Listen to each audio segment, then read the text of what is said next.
তিনটে গুণের ভিত্তিতে একজন নারী ভালো হতে পারে। এক, স্বামীর সাথে কথা বললে হাসি মুখে বলে, মন ভারী করতে হবে না। দুই, স্বামী আদেশ করলে পালন করতে হবে, পাপ না হলে। তিন, স্বামী বাড়িতে না থাকলে নিজেকে হেফাজতে রাখতে হবে, কোথাও যেতে হবে না, কারোর সাথে গল্পে জড়ানো যাবে না, তাহলে সে ভালো নারী বলে গণ্য হবে। নবীগণ জান্নাতে যাবেন।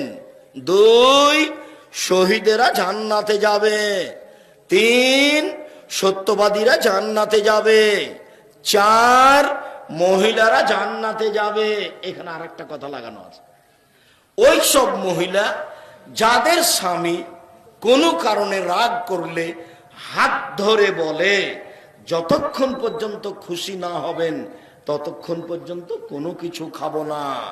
এ হলো জান্নাতি নারী।